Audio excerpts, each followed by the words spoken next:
जय हिंद। स्वागत है आप सभी का अपने यूट्यूब परिवार बीए सेमेस्टर वाला में। दीनदयाल उपाध्याय गोरखपुर विश्वविद्यालय और उससे संबंधित सभी कॉलेज में आपके एग्जाम होने वाले हैं। BA second year fourth semester में हिंदी का एग्जाम होने वाला है और इसमें आपके पेपर का नाम रहेगा हिंदी कथा साहित्य। ये आपको डीडीयू में पढ़ाया जा रहा है। आपका पेपर कोड है HND 202F। ठीक है, ये आपका सॉल्वेड मॉडल पेपर रहेगा। एग्जाम 2026 के लिए इम्पोर्टेंट है। एग्ज़ाम 2027 के लिए, एग्ज़ाम 2028-29 के लिए भी आपका मोस्ट इम्पोर्टेंट रहेगा। ठीक है ना। चलिए, आपको इस क्लास में क्या मिलेगा, तो इस क्लास में आपको मिलेगा पिछले साल के कुछ इसमें क्वेश्चन हैं और 110 MCQs मिलेंगे मोस्ट इम्पोर्टेंट, और वो भी नोट्स के साथ। ठीक है, और ये जो नोट्स है ना, इसको अगर मिला दिया जाए इसमें तो बहुत सारे क्वेश्चन हो जाएंगे, लगभग 200 प्लस क्वेश्चन हो जाएंगे। ठीक है, तो मैं नोट्स को नहीं गिनता हूँ, नोट्स वाले क्वेश्चन नहीं गिनता हूँ। ठीक है, चलिए 110 क्वेश्चन है।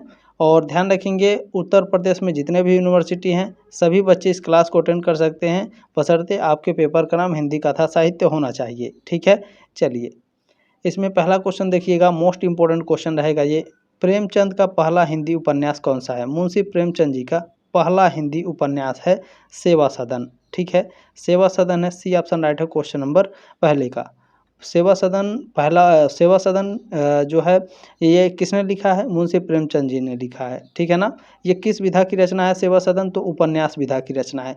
कब लिखा गया था? तो ध्यान रखेंगे इस चीज़ को। अच्छा, एक चीज़ और आप लोग नोट करिएगा, जो की पॉइंट है इसको बिल्कुल मिस मत करिएगा, यहाँ से कई सारे क्वेश्चन आपके एग्जाम में बनेंगे।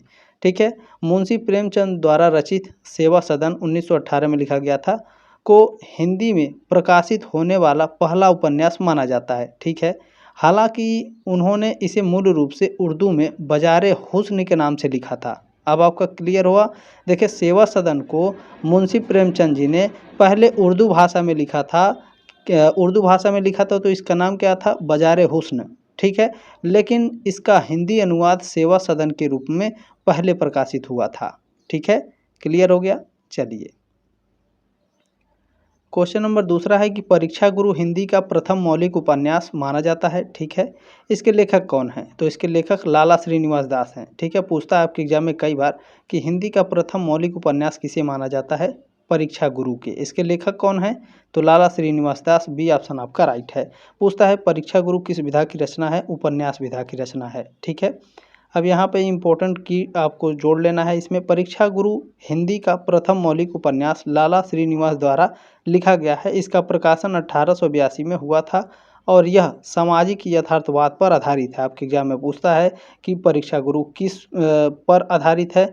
तो ये सामाजिक यथार्थवाद पर आधारित है, इतना याद आपको रखना है। ठीक है, और 1882 में प्रकाशित हुई थी। क्वेश्चन नंबर 3 है कि फणीश्वरनाथ रेणु का कौन सा उपन्यास आंचलिक उपन्यासों की शुरुआत के लिए जाना जाता है? तो इनका जो मैला आंचल है, इनका आंचलिक उपन्यासों के लिए इसको जाना जाता है। सी ऑप्शन आपका राइट है। ठीक है, मैला आंचल किसने लिखा है? फणीश्वरनाथ रेणु ने लिखा है। ठीक है ना। किस विधा की रचना है? उपन्यास विधा की रचना है। ठीक है ना। हिंदी का प्रथम उपन्यास, आंचलिक उपन्यास किसे कहा जाता है? मैला आंचल को। ठीक है ना। प्रकाशन कब हुआ था? 1954 में। ठीक है, चलिए अगला क्वेश्चन है, 4 नंबर पूछा जा रहा है। कलम का सिपाही किस लेखक के जीवन पर आधारित एक प्रसिद्ध उपन्यास है? तो यह मुंशी प्रेमचंद के ऊपर कलम का सिपाही लिखा गया एक कलम का सिपाही किस लेखक के? तो कलम का सिपाही मुंशी प्रेमचंद जी के जीवन पर आधारित एक प्रसिद्ध उपन्यास है। सी ऑप्शन आपका राइट है। तो लिखा किसने है इसको? तो ध्यान रखिएगा, इन्हीं के पुत्र थे। ठीक है, कलम का सिपाही मुंशी प्रेमचंद जी की जीवनी है, जिसे उनके पुत्र अमृत राय ने लिखा था। यह पुस्तक 1962 में प्रकाशित हुई थी और इसके लिए अमृत राय को सन 1963 में साहित्य अकादमी पुरस्कार से सम्मानित किया गया था। कई क्वेश्चन यहाँ से बनेंगे तो अच्छे से इसे कवर कर लेंगे। ठीक है, चलिए क्वेश्चन नंबर 5 है कि गोदान उपन्यास में मुख्य रूप से किस वर्ग के जीवन का चित्रण किया गया है? तो गोदान में जो है ग्रामीण किसान का। ठीक है, गोदान उपन्यास में मुख्य रूप से किस वर्ग का जीवन का चित्रण है? तो किसान वर्ग के, ग्रामीण किसान वर्ग के जीवन का चित्रण है। सी ऑप्शन आपका राइट है क्वेश्चन नंबर 5 का। अगला क्वेश्चन देखेंगे, 6 नंबर आपसे पूछा गया है। हिंदी कहानी में यथार्थवादी परंपरा की नींव किसने डाली? हिंदी कहानी में यथार्थवादी परंपरा की जो नींव डाली है वो मुंशी प्रेमचंद जी ने डाली है। सी ऑप्शन आपका राइट है। अगला क्वेश्चन देखेंगे, 7 नंबर पूछा गया है। देवकीनंदन खत्री का उपन्यास चंद्रकांता किस श्रेणी का उपन्यास है? तो यह 33वीं उपन्यास है। ठीक है ना। चंद्रकांता किस विधा की रचना है? उपन्यास विधा की रचना है। चंद्रकांता को लिखा किसने है? देवकीनंदन खत्री ने। ये किस श्रेणी का उपन्यास है? 33वीं उपन्यास है। बी ऑप्शन आपका राइट है। अगला क्वेश्चन है 8 नंबर, नूतन ब्रह्मचारी किसका उपन्यास है? नूतन ब्रह्मचारी ये बालकृष्ण भट्ट का उपन्यास है। ये ऑप्शन आपका राइट है। नूतन ब्रह्मचारी किस विधा की रचना है? उपन्यास विधा की। लिखा किसने है? बालकृष्ण भट्ट ने। ठीक है। अब यहाँ याद रखिएगा, नूतन ब्रह्मचारी बालकृष्ण भट्ट द्वारा रचित एक प्रमुख हिंदी उपन्यास है। 1886 में प्रकाशित यह उपन्यास एक शिक्षाप्रद और सुधारवादी रचना है, जिसमें नायक विनायक के माध्यम से डाकुओं के हृदय परिवर्तन की कहानी बताई गई है। यह उपन्यास भारतेंदु युग के अंतर्गत आता है। ठीक है। पूछता है नूतन ब्रह्मचारी किस युग के अंतर्गत आता है? भारतेंदु युग के अंतर्गत आता है। कई सारे क्वेश्चन हैं, ध्यान से पढ़ेंगे। ठीक है। चलिए क्वेश्चन नंबर 9 क्या पूछा गया है? वाणभट्ट की आत्मकथा उपन्यास का लेखक कौन है? वाणभट्ट की आत्मकथा का उपन्यास का लेखक आचार्य हजारी प्रसाद द्विवेदी हैं और इसका प्रकाशन 1946 में हुआ था। क्वेश्चन नंबर 9 का सी ऑप्शन आपका करेक्ट हो जाएगा। ठीक है। वाणभट्ट की आत्मकथा किस विधा की रचना है? उपन्यास विधा की। लिखा किसने है? हजारी प्रसाद द्विवेदी ने। ठीक है। चलिए 10 नंबर क्वेश्चन है, जितना सफलता भारतेंदु युग के लेखकों को निबंध रचना में मिली, उतनी कविता और नाटक में नहीं मिली। यह कथन है, ये स्टेटमेंट है रामविलास शर्मा का। ये ऑप्शन आपका राइट हो जाएगा। चलिए प्रश्न नंबर 11 आपसे पूछा गया है, आधुनिक हिंदी की प्रथम मौलिक कहानी लेखिका किसे माना जाता है? मोस्ट इंपोर्टेंट रहेगा ये क्वेश्चन, यहाँ लेखिका के बारे में पूछा है। आधुनिक हिंदी कहानी का प्रथम मौलिक कहानी की लेखिका कौन है? बंग महिला है क्या? बिल्कुल, ऑप्शन नंबर ए करेक्ट हो जाएगा क्वेश्चन नंबर 11 का। अगला क्वेश्चन देख लेंगे, 12 नंबर पूछा गया है, निम्नलिखित कहानियों में से हिंदी की पहली कहानी, ठीक है ना, हिंदी की पहली कहानी की चर्चा में किस कहानी की गणना नहीं की जाती है? तो इसमें देखें, इंदुमती की गणना की जाती है, 11 वर्ष के समय का भी, रानी केतकी की कहानी का भी। कानों का कंगना का नहीं की जाती है। डी ऑप्शन आपका राइट हो जाएगा। ठीक है। अब यहाँ पर देखिएगा, मोस्ट इंपॉर्टेंट रहेगा ये की पॉइंट, इंदुमती किशोरीलाल गोस्वामी की रचना है, 1900 में लिखी गई थी। इसको अधिकांश विद्वान पहली कहानी मानते हैं। 11 वर्ष का समय आचार्य रामचंद्र शुक्ल के द्वारा लिखा गया 1903 में। इसको भी प्रबल दावेदार माना जाता है। रानी केतकी की कहानी इंसान अल्लाह खां के द्वारा लिखा गया 1803 में। इसको भी कुछ विद्वान हिंदी की पहली कहानी मानते हैं। ठीक है।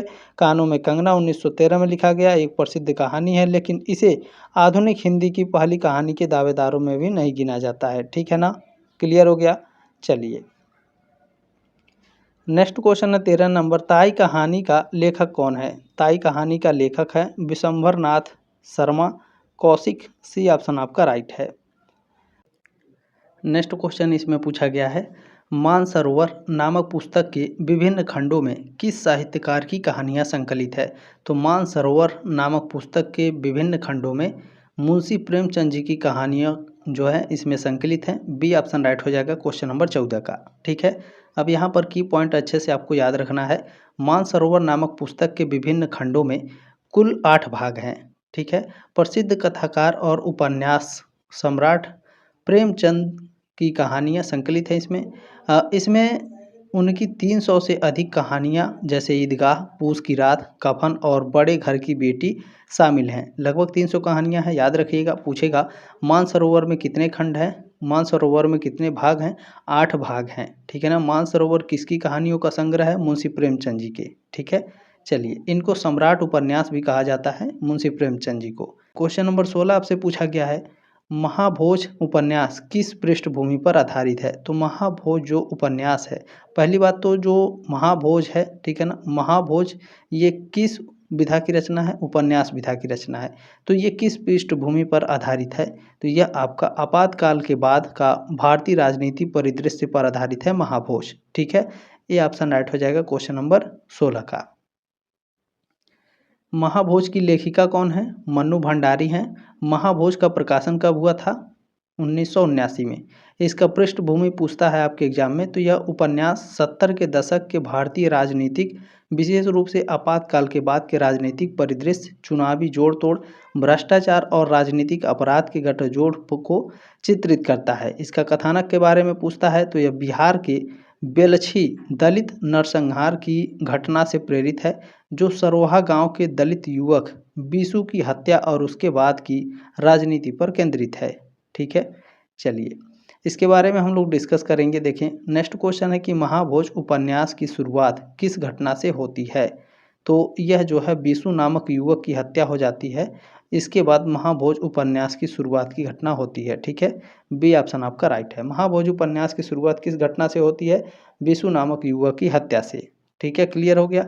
चलिए नेक्स्ट क्वेश्चन है 18 नंबर, उपन्यास महाभोज का मुख्य पात्र बीसू किसके हत्या का शिकार होता है?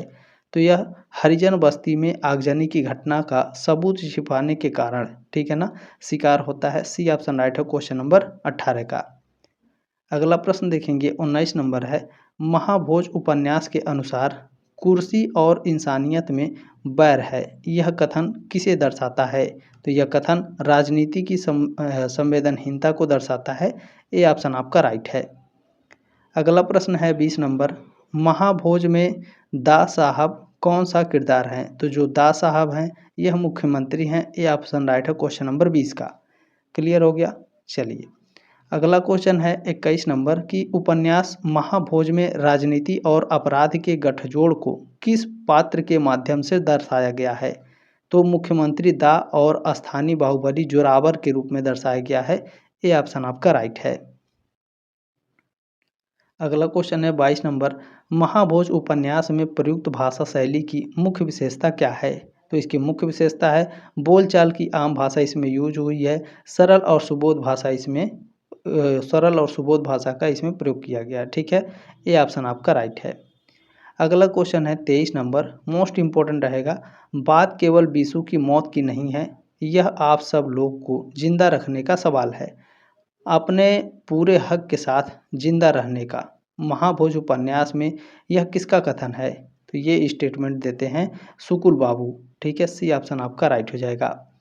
अगला क्वेश्चन देखेंगे 24 नंबर, आपसे पूछा गया है कि यह तो गरीबी की कब्र पर अपना महल खड़ा करने वाली बात हो गई, यह कथन किसने कहा? यह कथन किससे कहा, किसने किससे कहा है? तो यह जो कथन है वो दा साहब ने दत्ता बाबू से कहा है। बी ऑप्शन राइट है क्वेश्चन नंबर 24 का। इस टाइप के क्वेश्चन आपके एग्जाम में 100% आएंगे।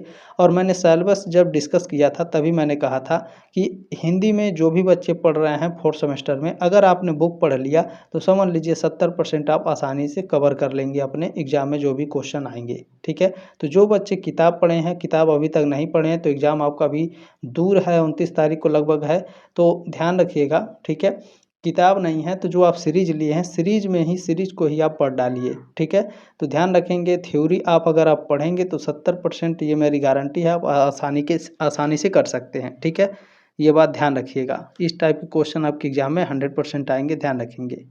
की पॉइंट इसमें देखेंगे, यह जो संवाद है उस समय आता है जब दा साहब मुख्यमंत्री जो होते हैं दत्ता बाबू मसाल अखबार के जो संपादक हैं, इनके बीच बातचीत हो रही होती है। ठीक है, चलिए अगला क्वेश्चन है 25 नंबर, मंजिल तक पहुंचने के लिए हम सड़क बनाते हैं, पर जब सड़क बन रही होती है उस समय वही हमारा लक्ष्य होती है, वही हमारा केंद्र है। मंजिल पर पहुंचने का माध्यम तो वह बनने के बाद ही बनती है। यह कथन महाभोज में किसका है? तो यह कथन महाभोज में अप्पा साहब का है। बी ऑप्शन आपका राइट है। तो ये जो अभी आप पढ़ रहे हैं ये क्या है? ये आप जब थ्योरी पढ़ेंगे, जब किताब पढ़ेंगे, किताब नहीं है तो जो आप सीरीज लेकर के पढ़ रहे होंगे उसी को पढ़ेंगे, तभी ये जो क्वेश्चन है आपके क्लियर हो पाएंगे। ठीक है, और ये क्वेश्चन आपके 100% एग्जाम में आएंगे, ध्यान रखिएगा। नेक्स्ट क्वेश्चन है, चुनाव से पहले दा साहब ने सरोहा में कौन सी योजना शुरू की? तो सरोहा में इन्होंने योजना शुरू की थी घरेलू उद्योग योजना। सी ऑप्शन राइट है क्वेश्चन नंबर 26 का। अगला प्रश्न देखेंगे हम लोग 27 नंबर, पूछा गया है, महाभोज की तकलीफ एवं संघर्ष सुपरिचित स्थिति से दिल दहला देने वाला लेकिन एकमात्र कलात्मक साक्षात्कार भर है, जबकि देश की संघर्षरत जनता के लिए साहस और प्रतिरोध का हथियार भी, यह किसका कथन है? तो ये स्टेटमेंट देते हैं मन्नू भंडारी जी। सी ऑप्शन आपका राइट है। ठीक है, चलिए क्वेश्चन नंबर 28 आपसे पूछा गया है कि गांठ बांध लीजिए कि यह सरकार आप लोगों के लिए कुछ नहीं करने जा रही है, उसे लगाव आपसे नहीं अपनी कुर्सियों से है। महाभोज उपन्यास में किस पात्र का कथन है? तो महाभोज उपन्यास में यह सुकुल बाबू का कथन है। सी ऑप्शन आपका राइट है। अगला क्वेश्चन है 29 नंबर, मुझे दा साहब से न्याय मांगना है, बातें और आश्वासन नहीं। 9 आदमियों को मारने वाला मुजरिम चाहिए, बीसू को मारने वाला हत्यारा चाहिए। महाभोज उपन्यास में किस पात्र का कथन है? तो यह सुकुल बाबू का कथन है। सी ऑप्शन आपका राइट है। अगला क्वेश्चन है 30 नंबर, अब बचे हुए सारे वोट अपने पक्ष में करने पड़ेंगे तब बात बनेगी, पर इन नीची जात वालों का कुछ भरोसा नहीं। महाभोज उपन्यास में किस पात्र का कथन है? तो यह सुकुल बाबू का कथन है। डी ऑप्शन आपका राइट है। अगला क्वेश्चन है 31 नंबर पूछा गया है इसमें, देखें इन गरीब लोगों का क्या है? पैसा जेब में पड़ते ही आधा दुख दर्द तो दूर हो जाता है। ठीक है, इनका महाभोज उपन्यास में किस पात्र का कथन है? तो यह जो है सुकुल बाबू का कथन है। ये ऑप्शन आपका राइट हो जाएगा। ठीक है, नेक्स्ट क्वेश्चन है मन्नू भंडारी का बचपन का नाम क्या है? मन्नू भंडारी के बचपन का नाम क्या है? महेंद्र कुमारी। ये ऑप्शन राइट है क्वेश्चन नंबर 32 का। अगला क्वेश्चन देखेंगे 33 नंबर है, मन्नू भंडारी का जन्म कब और कहाँ हुआ? तो मन्नू भंडारी का जन्म 3 अप्रैल 1931 मध्य प्रदेश में हुआ था। ये ऑप्शन राइट है क्वेश्चन नंबर 33 का।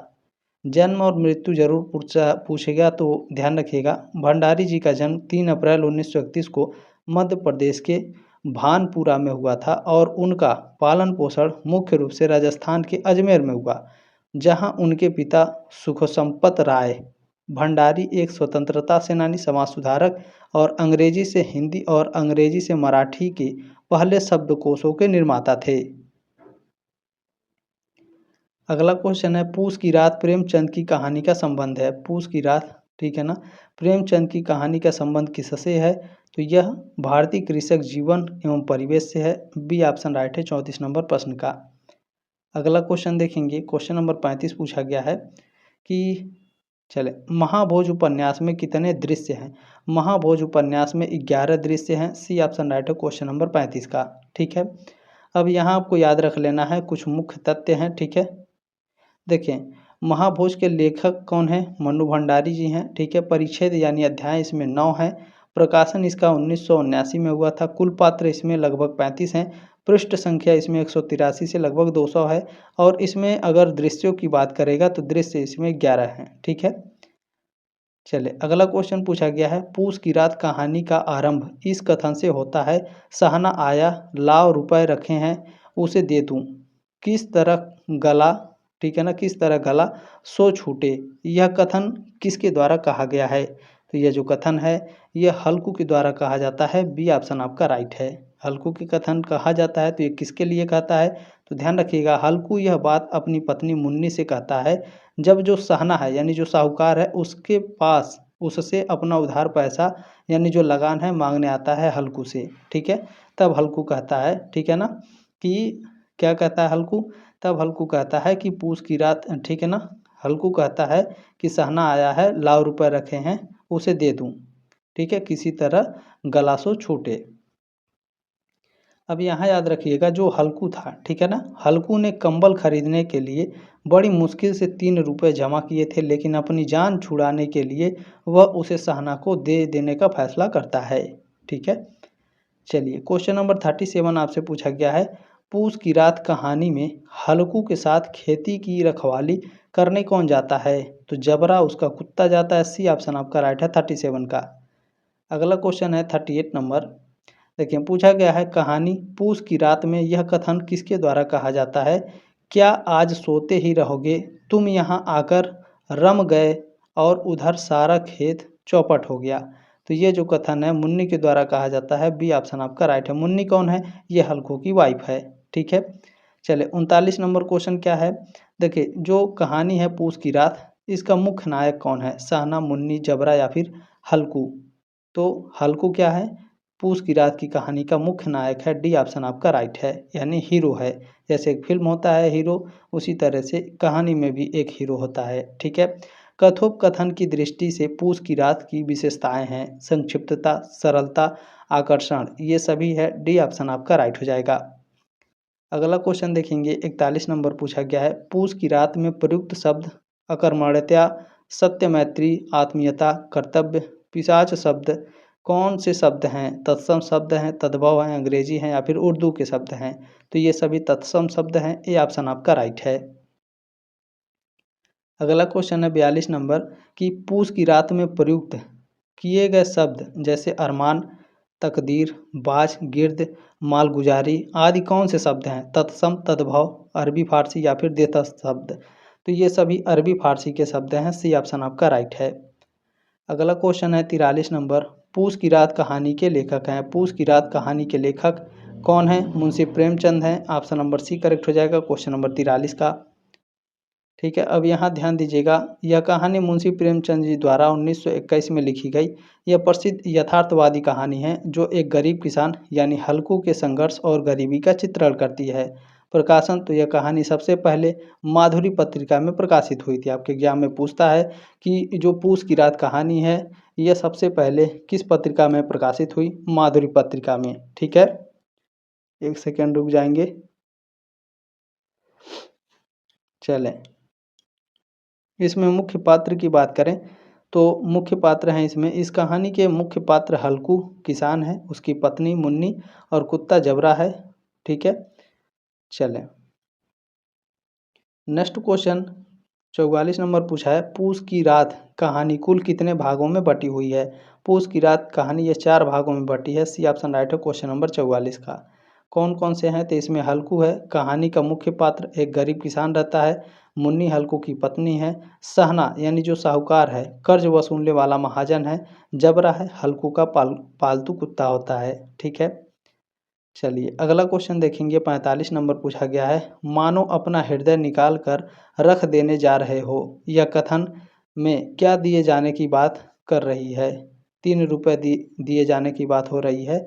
ये ऑप्शन आपका राइट है। जब सहना आता है हल्कू से अपने कर्ज वसूलने या पैसे मांगने, तो वो जो 3 रुपये रखा रहता है जाड़े में कंबल खरीदने के लिए, वो उसे सहना को दे देने का फैसला करता है। ठीक है ना, तो उसकी पत्नी क्या कहती है? मानो अपना हृदय निकाल कर आप देने जा रहे हो।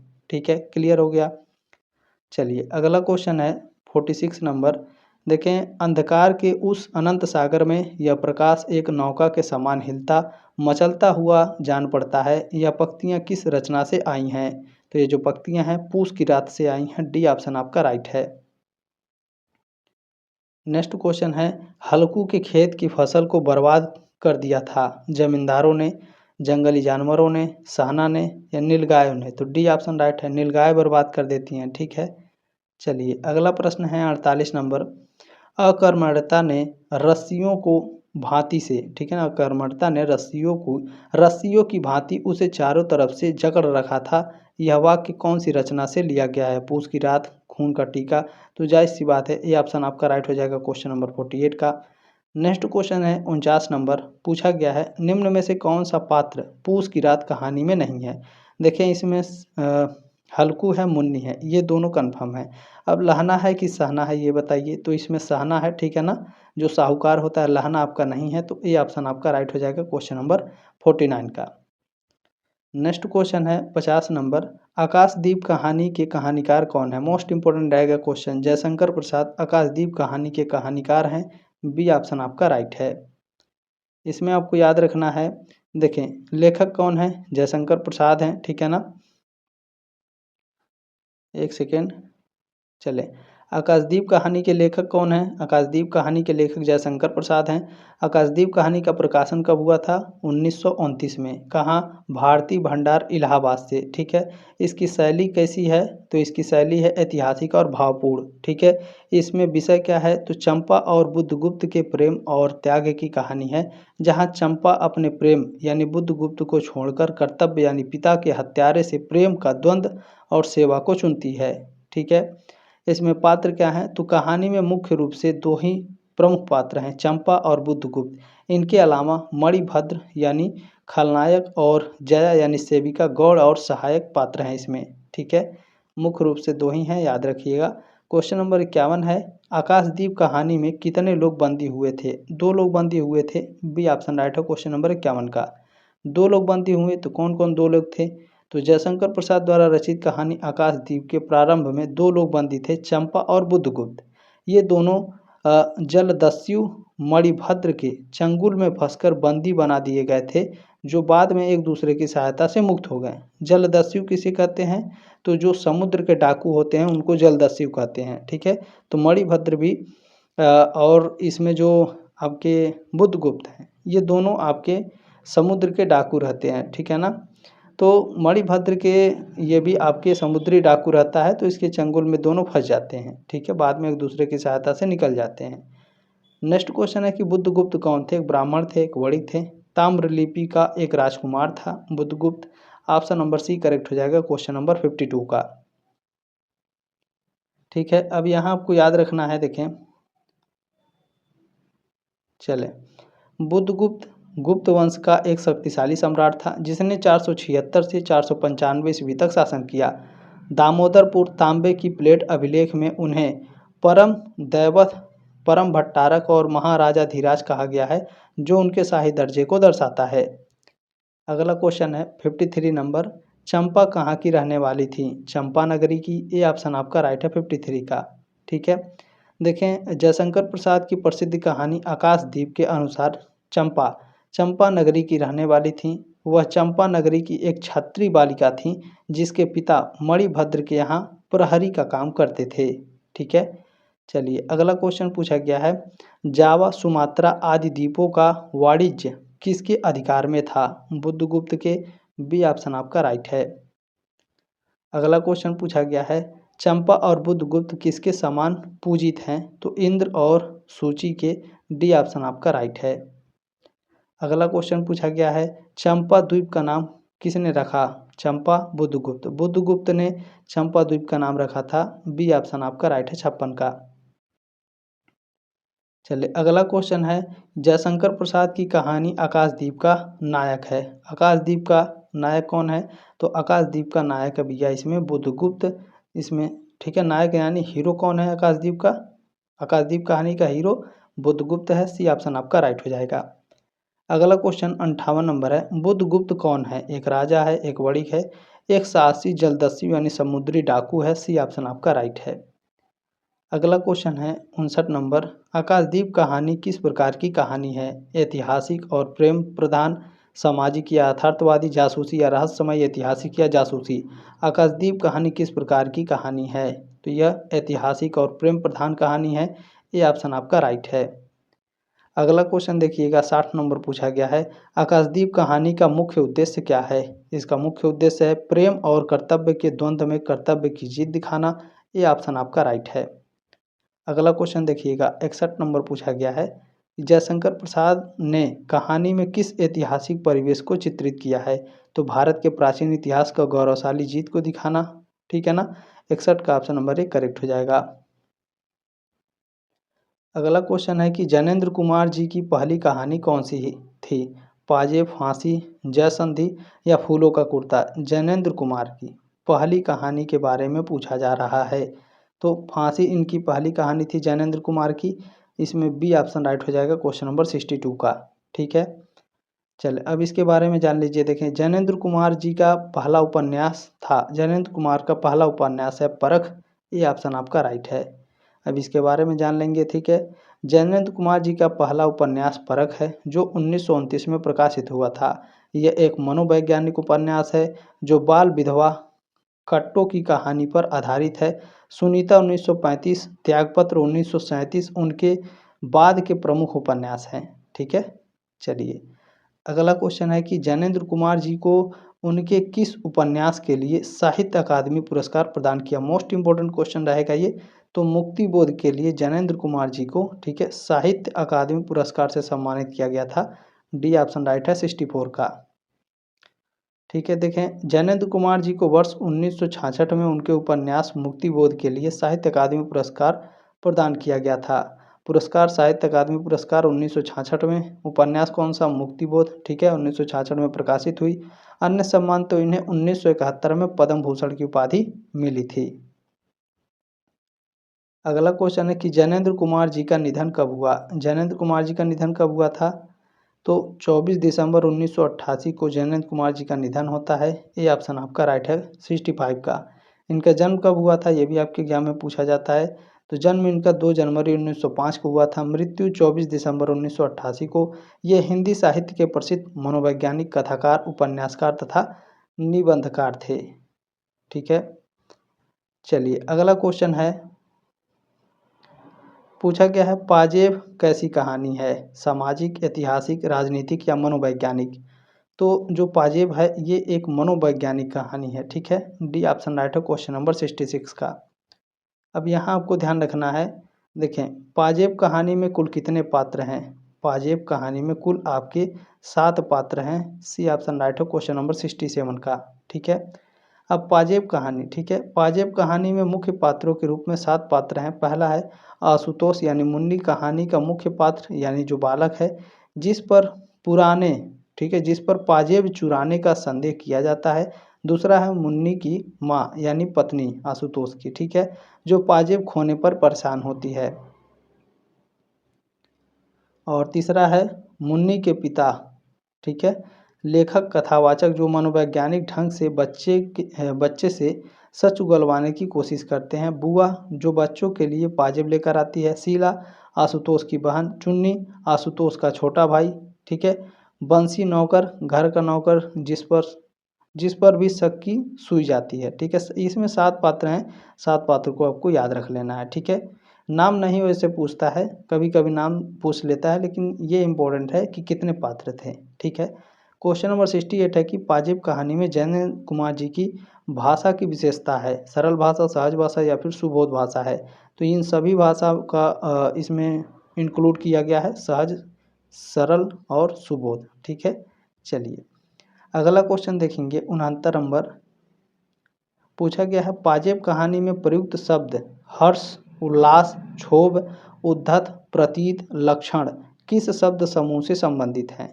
तो यह आपके संस्कृत के तत्सम शब्द से संबंधित हैं, समूह से संबंधित है। ठीक है, ये ऑप्शन आपका राइट हो जाएगा। मोस्ट इंपोर्टेंट रहेगा ये सारे क्वेश्चन। ठीक है, चलिए अगला क्वेश्चन क्या पूछा गया है, पाजेब कहानी में जैनेंद्र कुमार जी ने बोलचाल शब्दों का प्रयोग किया। ठीक है ना, पाजेब कहानी में जैनेंद्र कुमार जी ने किन बोलचाल शब्दों का प्रयोग किया है? सजी बजी, मेज पेज और गुमसुम, इन सभी का तो डी ऑप्शन आपका राइट हो जाएगा। अगला क्वेश्चन देखेंगे 71 नंबर। पूछा जा रहा है आपसे मुंशी प्रेमचंद का जन्म कब हुआ? इनका जन्म 31 जुलाई 1880 को हुआ था। मुंशी प्रेमचंद जी का जन्म। सी ऑप्शन राइट है क्वेश्चन नंबर 71 का। मृत्यु कब हुई थी ये भी आपके एग्जाम में पूछता है। इनके माता पिता, इनका जन्म कहाँ पर हुआ था ये भी पूछता है। तो इनका जन्म तिथि है 31 जुलाई 1880। स्थान लमही नामक गांव में इनका जन्म होता है, वाराणसी के उत्तर प्रदेश में, उत्तर प्रदेश के वाराणसी में। ठीक है, अच्छा इनका मूल नाम, इनके बचपन का नाम पूछता है कि मुंशी प्रेमचंद जी के बचपन का नाम क्या था? धनपत राय। ठीक है, उपाधि क्या थी? तो इनको उपन्यास सम्राट कहा जाता था। मृत्यु 8 अक्टूबर 1936 को होती है। उनकी माता का नाम आनंदी देवी और पिता का नाम क्या था?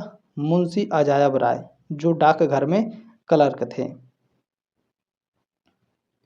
चलिए क्वेश्चन नंबर 72 क्या है, इसीलिए मैं कह रहा था, देखिए अगर किताब पढ़ लेंगे तो लगभग 70% मान के चलिए आप लोग सारे जो क्वेश्चंस रहेंगे वो आप कवर कर पाएंगे। ठीक है, देखिए मुंशी प्रेमचंद जी की आरंभिक शिक्षा हुई हिंदी, उर्दू, संस्कृत भाषा या पाली भाषा में? मुंशी प्रेमचंद जी की जो आरंभिक शिक्षा थी वो उर्दू भाषा में हुई थी। बी ऑप्शन राइट हो क्वेश्चन नंबर 72 का। ठीक है, इसमें आपको याद रखना है कुछ इंपॉर्टेंट चीज़ें। ठीक है, मुख्य विवरण है कि 7 वर्ष की आयु में लमही के एक मदरसे में उन्होंने मौलवी साहब से उर्दू और फारसी पढ़ना सीखा। साहित्यिक शुरुआत, उन्होंने अपने लेखन करियर की शुरुआत भी उर्दू से ही की थी और बाद में हिंदी लिखना शुरू किया। अगला क्वेश्चन है यह कथन किसका है? ठीक है, पैसा की दिक्कत तो मुझे हमेशा रहती थी, 12 आना फीस लगती थी, उस 12 आने में से एक आधा आना खा जाया करते थे, इसलिए फीस देने में बड़ी दिक्कत होती थी। तो ये जो स्टेटमेंट है, यह जो कथन है मुंशी प्रेमचंद जी की है। ए ऑप्शन आपका राइट है। अगला क्वेश्चन 74 नंबर पूछा गया है कि मुंशी प्रेमचंद कब प्राइमरी स्कूल के अध्यापक बने? 1857, 1870, 1899, 1880। तो 1899 में मुंशी प्रेमचंद जी, ठीक है, प्राइमरी स्कूल के अध्यापक बनते हैं। सी ऑप्शन आपका राइट है 74 का। ठीक है, अब ये उस पद को छोड़ते कब हैं इसके बारे में भी पूछता है। तो मुंशी प्रेमचंद जी ने प्राइमरी सरकारी नौकरी से इस्तीफा सन 1921 में दिया था। ठीक है, चलिए अगला क्वेश्चन है 75 नंबर। प्रेमचंद जी ने किस पत्रिका का संपादन किया? गबन, मंत्र, हंस या फिर कर्मभूमि? गबन, मंत्र, हंस या फिर कर्मभूमि, किस पत्रिका का इन्होंने संपादन किया? हंस पत्रिका का। सी ऑप्शन आपका राइट है। ठीक है, इसके बारे में जान लीजिए, बहुत ही इंपॉर्टेंट रहेगा ये। मुंशी प्रेमचंद ने 1930 में बनारस से हंस मासिक पत्रिका का प्रकाशन शुरू किया। अन्य पत्रिकाएं उन्होंने जागरण साप्ताहिक पत्रिका थी, माधुरी माधुरी पत्रिका भी संपादन किया था। नेक्स्ट क्वेश्चन पूछा गया है, जीवन को सफल बनाने के लिए शिक्षा जरूरी है, डिग्री की नहीं। यह कथन कर्मभूमि के किस पात्र का है? समरकांत की, अजायब लाल की, अमरकांत का या फिर सलीम का? किसका कथन है ये बताइए आप सभी लोग। ठीक है, तो यह जो कथन है ये स्टेटमेंट देता है अमरकांत। ठीक है, सी ऑप्शन आपका राइट है। अगला क्वेश्चन देख लीजिएगा, क्वेश्चन नंबर 77 है, कर्मभूमि उपन्यास में नायक अमरकांत की चारित्रिक विशेषताएं हैं। चारित्रिक विशेषताएं क्या हैं? तो पिता का अनुगामी नहीं। सी ऑप्शन राइट है क्वेश्चन नंबर 77, सॉरी, ठीक है, सी ऑप्शन आपका करेक्ट है। स्वाभिमानी और स्वावलंबी, सिद्धांतकारी भी, ठीक है ना। तो इसमें डी ऑप्शन आपका करेक्ट हो जाएगा क्वेश्चन नंबर 77 का। ठीक है ना, चलिए अगला क्वेश्चन है 78 नंबर। मुंशी प्रेमचंद द्वारा किस वर्ष से हिंदी कहानी लिखना आरंभ किया? तो मुंशी प्रेमचंद जी ने 1915 से, ठीक है ना, 1915 से इन्होंने हिंदी कहानी लिखना आरंभ कर दिया था। ए ऑप्शन राइट है 78 का।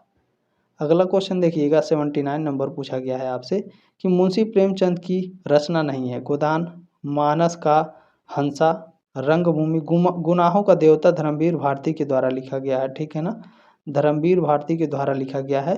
तो ये मुंशी प्रेमचंद जी की रचना नहीं है। तो डी ऑप्शन आपका राइट है। अगला क्वेश्चन पूछा है कि कलम का सिपाही किसे कहा जाता है? मुंशी प्रेमचंद जी को कहा जाता है क्या? बताइए। बिल्कुल ए ऑप्शन आपका करेक्ट हो जाएगा। ठीक है, चलिए अगला क्वेश्चन है 81 नंबर। मुंशी प्रेमचंद का राजनीतिक पर प्रसिद्ध उपन्यास कर्मभूमि किस वर्ष प्रकाशित हुआ था? 1932 में। बी ऑप्शन आपका राइट है। अगला क्वेश्चन देखेंगे 82 नंबर पूछा गया है, मुंशी प्रेमचंद की जीवनी कलम का सिपाही हिंदी के लेखक कौन है? तो हिंदी के लेखक कौन है? अमृत राय हैं। बी ऑप्शन आपका राइट है। मुंशी प्रेमचंद जी की जीवनी कलम का सिपाही किसने लिखा है? अमृत राय ने लिखा है। ठीक है ना, 82 का ऑप्शन नंबर भी करेक्ट है। चलिए 83 नंबर क्वेश्चन है कि कर्मभूमि के पात्र लाला समरकांत काशी के क्या थे? तो ये काशी के बहुत बड़े व्यापारी थे। डी ऑप्शन आपका राइट है। अगला क्वेश्चन देख लेंगे, क्वेश्चन नंबर 84 पूछा गया है कि कर्मभूमि के मुख्य पात्र अमरकांत का प्रेम संबंध किससे था? सकीना से। डी ऑप्शन आपका राइट है 84 का। अगला क्वेश्चन देख लेंगे 85 नंबर पूछा गया है, मुन्नी गंगा में कूदकर अपनी जान देना चाहती थी है, उसे कर्मभूमि का कौन सा पुरुष पात्र बचाता है? सुमेर। डी ऑप्शन आपका राइट है। ये सारे क्वेश्चन देखें, अगर आप लोग चैप्टर पढ़ लेंगे तो इस सब क्लियर हो जाएगा। ठीक है, कर्मभूमि उपन्यास में किस पात्र ने संपत्ति दान देने के लिए सेवाश्रम ट्रस्ट बनाया? तो यह बनाया था रेणुका देवी ने। ए ऑप्शन आपका राइट है। अगला क्वेश्चन देखेंगे 87, कर्मभूमि के नायक अमरकांत की बहन नैना का विवाह किससे होता है? नैना का विवाह मनीराम से होता है। डी ऑप्शन आपका राइट है। अगला क्वेश्चन पूछा गया है, कथोपकथन की विशेषताएं हैं। मार्मिकता होती है कथोपकथन में, पात्रानुकूलता होती है और व्यंजकता भी होती है। ठीक है ना, इसमें डी ऑप्शन आपका करेक्ट हो जाएगा 88 का। अगला क्वेश्चन देखेंगे हम 89 नंबर पूछा है, चरित्र चित्रण के लिए उपन्यासकार अनेक विधियों को अपनाते हैं। कर्मभूमि में चरित्र चित्रण के लिए विधियां अपनाई गई हैं। तो तुलनात्मक पद्धति अपनाई गई है, पूर्वावृत्तात्मक पद्धति और मनोवैज्ञानिक पद्धति भी। डी ऑप्शन आपका राइट हो जाएगा। अगला क्वेश्चन देखेंगे 90 नंबर आपसे पूछा गया है, चरित्र चित्रण संबंधित गुण हैं अनुकूलता, स्वाभाविकता और सजीवता। ये सभी क्या हैं? ये सभी चरित्र चित्रण संबंधित गुण हैं। डी ऑप्शन आपका राइट हो जाएगा। अगला क्वेश्चन क्या पूछा गया है, कर्मभूमि की भाषा की विशेषताएं हैं।